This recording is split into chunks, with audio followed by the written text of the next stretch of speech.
তখন থেকে মহারাজ কি লিখছেন খাতায়? মনে হচ্ছে সকাল থেকে চিন্তা ওনার মাথায়। হ্যাঁ, তাই মনে হচ্ছে। আমাদের সাথে কোনো শুধু লিখে চলেছেন। একজন মানুষ মনোযোগ দিয়ে কাজ করছেন আর তোমরা ক্রমাগত বকে চলেছো। না, আসলে মহারাজ কি কারণে চিন্তিত সেটা জানতে না পারলে আমাদেরও চিন্তা হয় বই কি। হুম অর্থ বুঝলে, অর্থ। রাজকোষের অবস্থা খুবই খারাপ। আর সামনেই তো শিবরাত্রি পুজো। কিভাবে যে কি হবে কিছুই বুঝতে পারছি না। মহারাজ, এরকম হলে এবারে কিভাবে পুজো হবে? শিবরাত্রির পুজোয় তো অনেক খরচ। এত লোকজন আসেন, তাদের জন্য ভোগের প্রসাদের ব্যবস্থা করা তো মুখের কথা নয়। এবার তোমাদের সবাইকে দায়িত্ব নিতে হবে। আমরা সবাই। কি দায়িত্ব মহারাজ? আমি গতকাল তোমাদের রানীমার সাথে এই ব্যাপারে কথা বলেছি। রানীমা কি বললেন মহারাজ? দেখো, তোমরা সব সভাসদেরা যদি মুক্ত হস্তে দান করো আর রাজকোষ থেকেও যতটা সম্ভব অর্থ সাহায্য দিয়ে এবারে পুজো এবং ভোগের আয়োজন তাহলে সুসম্পন্ন করা যাবে। দানের চেয়ে বড় পুণ্যকর্ম আর কি আছে? যে সভাসদ সবচেয়ে বেশি দান করবে তাকে পরে কিছু অর্থ সাম্মানিক হিসেবে দেওয়া হবে। আচ্ছা মহারাজ। তাহলে আজ রাজসভার আলোচনা এইটুকুই রইল, বাকি কথা পরে হবে। বলি গিন্নি, আমি খুব সমস্যার মধ্যে আছি বুঝলে। হ্যাঁ, তোমার তো অর্থের টান ধরলেই আমার কথা মনে পড়ে গো। কি করে বুঝলে? বাবা, বুঝবো না? এতদিন ধরে তোমার সাথে সংসার করছি, তাও বুঝবো না? আমি কি আজকাল আর তোমার কাছে চাই বলো? আমার মা আমার নাম রেখেছিল পার্বতী, আর বলেছিল দেখিস তুই ভগবান শিবের মতন বর পাবি। তোমাকে পেয়েছি, কিন্তু সাথে পেয়েছি অভাব। হ্যাঁ, সে যতই অভাব হোক, মন্ত্রী মশাইয়ের মতো স্বভাব তো নষ্ট করিনি গিন্নি। সেই জন্যেই তো তোমার সংসারে পড়ে আছি গো, নইলে কবে এই চাল চুলোহীন সংসার ছেড়ে চলে যেতুম। হ্যাঁ, বলছি শোনো না, এই কিছু মোহরের খুব দরকার। এবার মন্দিরে শিবরাত্রির পুজো হবে, কিন্তু মহারাজ তেমন খরচ করতে পারবেন না। তাই তাই কি? তাই আমাদের সব সভাসদদের বলেছেন দান করবার জন্য। এই দেখো, আমার যা গয়নাগাটি ছিল সবই তো বন্ধক রাখা আছে, নইলে বলতাম। আরে বাবা, সে তো জানি, কিন্তু আর কোনো উপায় নেই। কি বলি বলো তো? দেখি কি করা যায়। আরে বাবা রে বাবা, এত চিন্তা ভাবনা না করে বাবা মহাদেবের ওপর ভরসা রাখো গো, উনি কোনো একটা পথ দেখাবেন। দেখো, দেখা যাক গিন্নি, উনি এখন আমার আশা ভরসা।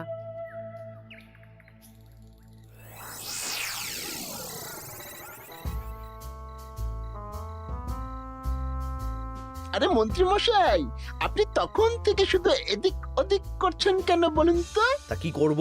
না, আমরা তো বুঝতে পারছি না আপনার কি হলো। জীবনে অনেক অপমানিত হয়েছি, অনেক মার খেয়েছি, এবার সম্মান চাই। আর কেউ সম্মান না করলেও আমরা কিন্তু আপনাকে বেশ সম্মান করি মন্ত্রী মশাই। তোদের সম্মান আর মহারাজের সম্মানের মধ্যে অনেক পার্থক্য আছে। না, ওই এই ছোট মুখে বড় কথা বলছি মন্ত্রী মশাই, ক্ষমা করবেন। হ্যাঁ, মহারাজ আপনাকে কেন সম্মান করবেন? সামনে শিবরাত্রি, প্রত্যেক বছরের মতন এবছরেও গ্রামের মন্দিরে রাজবাড়ির তত্ত্বাবধানে পুজো হবে, আর সেই পুজোয় আমাকে দান করতে হবে।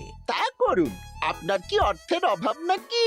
আরে বাবা, সব অর্থ দিয়েই তো তোদের গিন্নিমার গয়না বানিয়ে দিয়েছি, আমার হাতে আর আছে কই? ও, এই সামান্য ব্যাপার। আপনি মাছের তেলে মাছ ভাজুন। হ্যাঁ, আমিও তো তাই বলতে চাইছি। খোলসা করে বলতো তুই কি বলতে চাইছিস?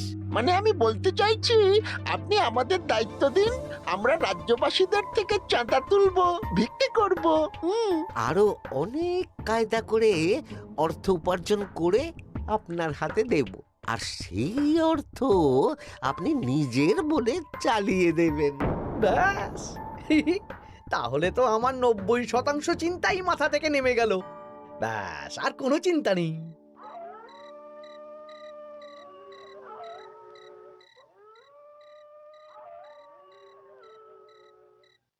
কি গো, এত রাত হয়ে গেল, এখনো ঘুমোচ্ছ না কেন বলো তো? হ্যাঁ, খুব চিন্তা হচ্ছে গো গিন্নি, এখনো বুঝে উঠতে পারিনি যে কি করে দান করব। শুধু অর্থদানই কি দান নাকি গো? শিব ঠাকুর তো আমাদের প্রত্যেকের মধ্যেই রয়েছেন গো। হ্যাঁ, তা তো তিনি আছেন। তুমি বরং ভক্তদের সহযোগিতা করো। পুজোর দিন ভক্তরা দূর থেকে যাতে মন্দিরে আসতে পারে সেই ব্যবস্থা করো। মন্দির প্রাঙ্গণ পরিষ্কার পরিচ্ছন্ন রাখো। হ্যাঁ, ঠিক বলেছো গিন্নি, এটা তুমি ঠিক বলেছো।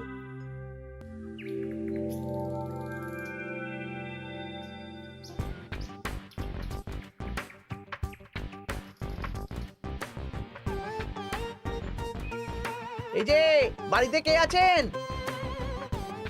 মন্ত্রী মশাই বলুন। তা প্রত্যেক বছরের মতন এই বছরেও তো শিবরাত্রি উপলক্ষে মন্দিরে পুজো হচ্ছে, জানেন তো?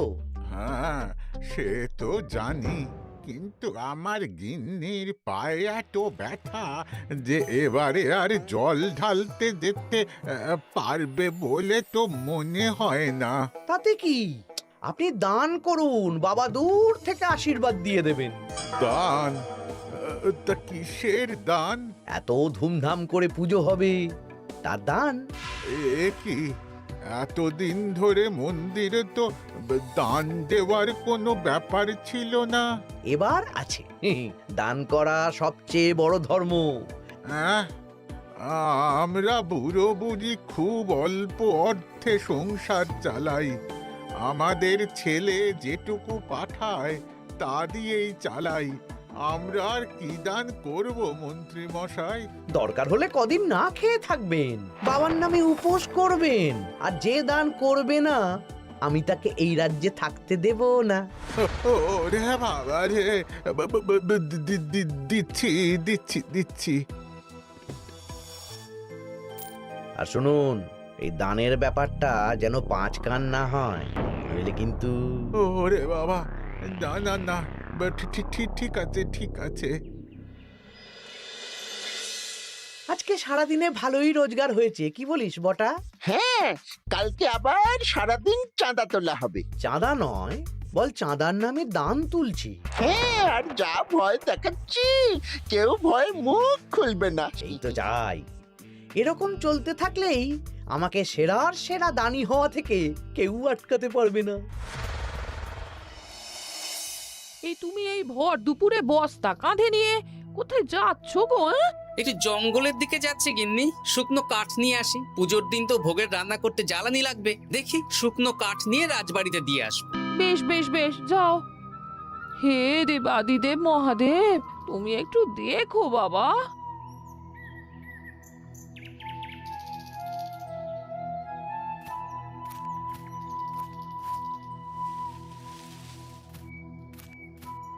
আরে আরে, নগেন খুঁড়ো না, এই সময় কাঠ কুড়োচ্ছ কেন? কি আর করব গোপাল, কাঠ কুড়িয়ে নিয়ে যাচ্ছি, এবার এগুলো হাটে বেচবো। সে কি গো, তোমার ছেলে তো শহরে চাকরি করে বলেছিলে, এ মাসে সে অর্থ পাঠায়নি? সে তো পাঠিয়েছিল বাবা, কিন্তু আর ভাগ্যের পরিহাস, কি বলবো বলো। কি হয়েছে, কোনো সমস্যা নাকি? না না না, সমস্যার কথা জানানো যাবে না, জানালেই আমাদের বিপদ। আরে কি হলো, চুপ কেন? কি গো খুড়ো, কিছু বলো। কাউকে বলবে না তো বাবা? না না, বলো না, আমি কাউকে বলবো না, আমাকে বিশ্বাস করতে পারো। আসলে আজকে সকালে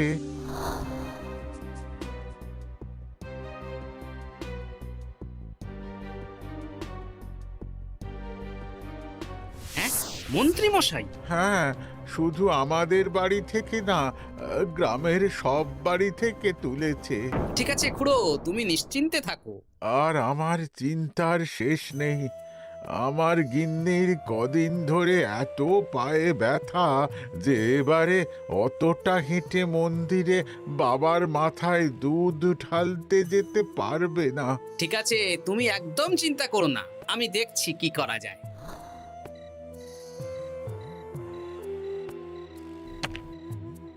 প্রহরী, এটা ভাড়ার ঘরে রেখে দিয়ে এসো। বলো গোপাল দিয়েছে, ভোগ রান্নার সময় জ্বালানি লাগবে তো, তাই এই কাঠ দিয়ে গেলাম। আচ্ছা গোপাল দাদা।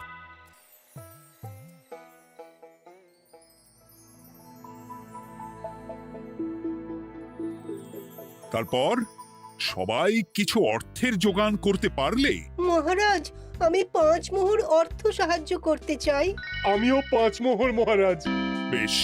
গোপাল, মহারাজ, এখন আমার হাত একদম খালি, তাই আমি অন্যভাবে সহযোগিতা করার চেষ্টা করছি। কিরকম?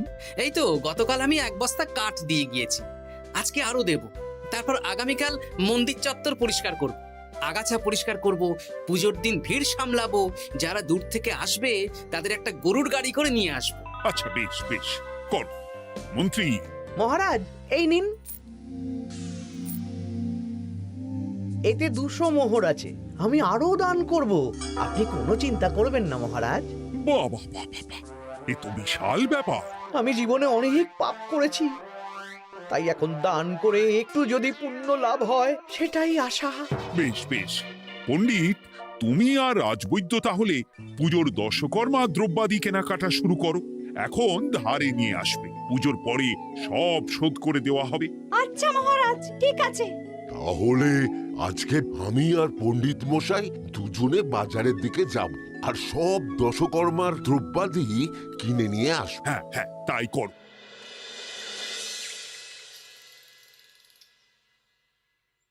এই ঘটা পুঁটির বাবা একটা কানা করিও চাঁদা দেয়নি। হ্যাঁ, আমার মাথায় একটা বুদ্ধি আছে। কি বুদ্ধি? দেখ, ওদের বাড়ির বাইরে একটা শাড়ি ঝুলছে। শাড়িটা দেখে খুব একটা ওই পুরানো মনে হচ্ছে না। ওটা হাত সাফাই করে বাজারে বেচে যা অর্থ পাবো সেটাই মন্ত্রী মশাইকে দেব, তাই তো? একদম তাই।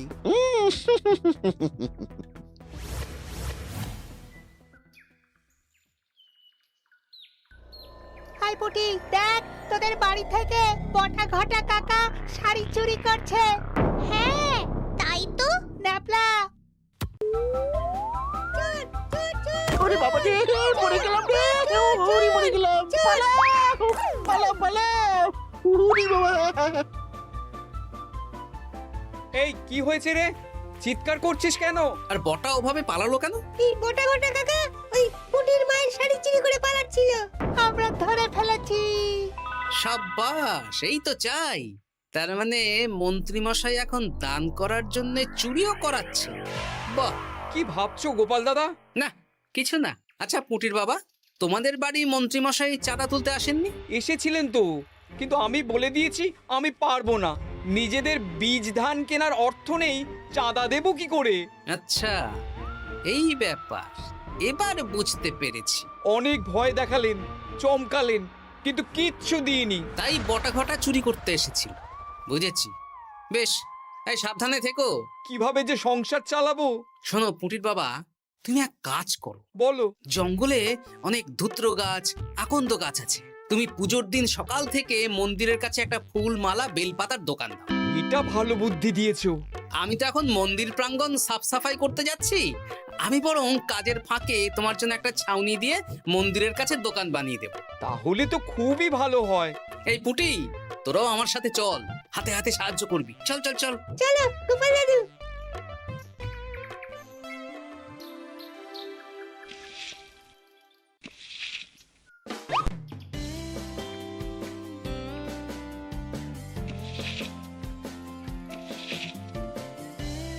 দাদু, এই জায়গাটা গর্ত আছে, তাই মাটি নিয়ে এলাম। এই তো বুদ্ধিমান ছেলে, এবার ঢেলে দে। ব্যাস, এখানটা এবার ঠিক হয়ে গেল। দেখি এবার মন্দিরের পিছনের দিকটা একটু পরিষ্কার করে দিই।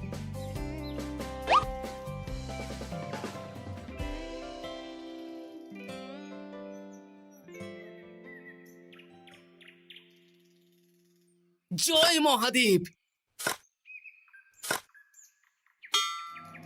কি কিসের আওয়াজ হলো? হ্যাঁ দাদু, কিরকম একটা টং করে আওয়াজ হলো। দেখি তো।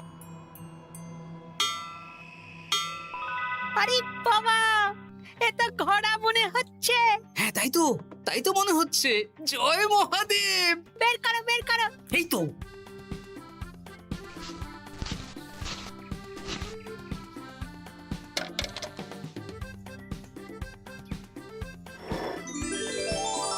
ও দাদু, এ তো সোনার মোহর। জয় মহাদেব, তুমি সত্যি আছো প্রভু, তুমি সত্যি আছো। কি দাদু, তুমি কাঁদছো কেন? সবই মহাদেবের কৃপা। মহারাজ বলেছিলেন দান করতে, মহাদেব নিজেই নিজের পুজোর ব্যবস্থা করে নিলেন রে। হ্যাঁ, তাই তো দেখছি দাদু। তবে শোন, এই কথাটা কাউকে বলিস না। আচ্ছা গোপাল দাদু, আমরা কাউকে বলবো না। হ্যাঁ।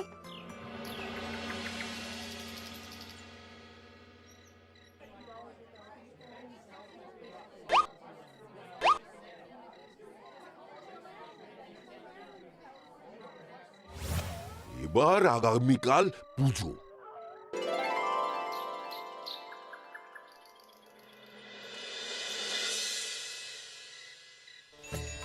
জয় শিব শম্ভু, হর হর মহাদেব। হে প্রভু, হে মহাদেব, জগতের কল্যাণ করো ভোলানাথ। জয় শিব শম্ভু। জয় জয় শিব শম্ভু, জয় শিব শম্ভু। বাবা দেখো বাবা, বাহ বাহ বাহ বাহ, এই তো সব ভালোই হচ্ছে। ভালো তো হবেই মহারাজ, আমি যা দান করেছি, পুজো পাঠ এবারে ধুমধাম করে হবে। দান করে অত অহংকার করতে নেই মন্ত্রী। এক হাতে দান করলে আরেক হাতকে জানাতে নেই, বুঝলে? বুঝেছি মহারাজ।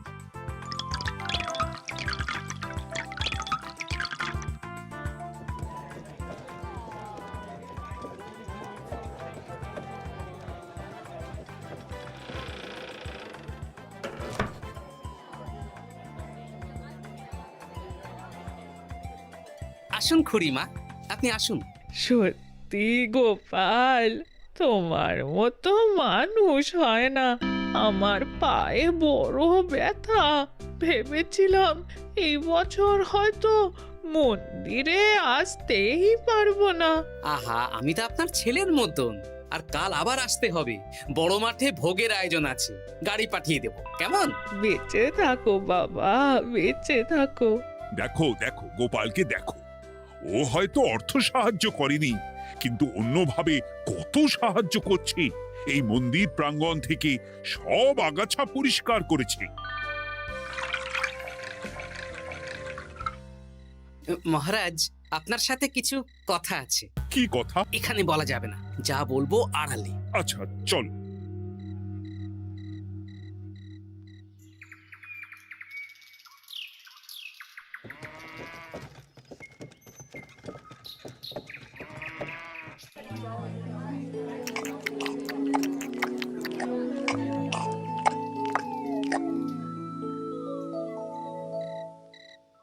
আজ সান্ধ্য সভায় সবাইকে আমি ডাকলাম, তার একটাই কারণ। কি কারণ মহারাজ? কি বলবেন আজ?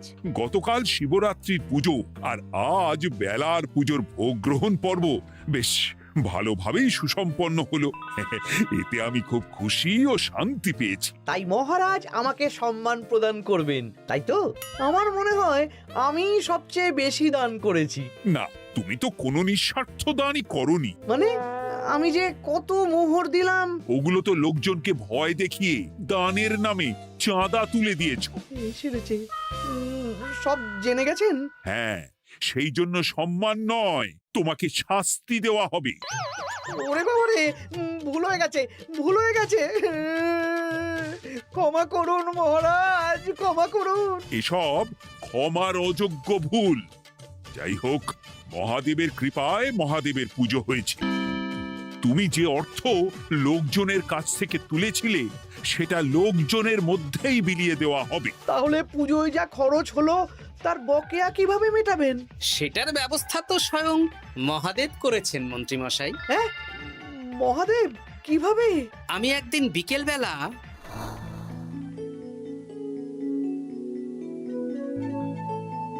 ওরে বাবা, এক ঘোড়া সোনার মোহর। হ্যাঁ, এক ঘোড়া সব মহারাজকে দিয়ে দিয়েছি। আর এই দান সংক্রান্ত যে অর্থ সাম্মানিকের কথা বলেছিলাম তা পাবে গোপাল। ধন্যবাদ মহারাজ। তবে মন্ত্রী মশাই যে অর্থ লোকজনের কাছ থেকে বলপূর্বক তুলেছেন সেটা দিয়ে গরিব চাষি ভাইদের বীজ কেনার অর্থ দান করা হবে।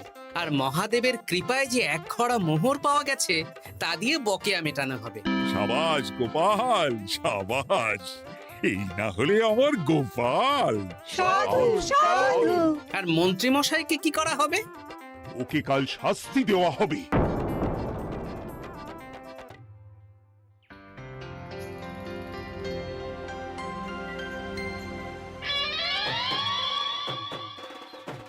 ও মহাদেব, ও শিব ঠাকুর, আমাকে ক্ষমা করে দিন, ক্ষমা করে দিন আমাকে। ওসব না বলে একবার কান ধরে উঠবস করুন আর একবার করে বলুন, জয় মহাদেবের জয়। জয় মহাদেবের জয়, জয় মহাদেবের জয়, জয় মহাদেবের জয়। সবই মহাদেবের দান।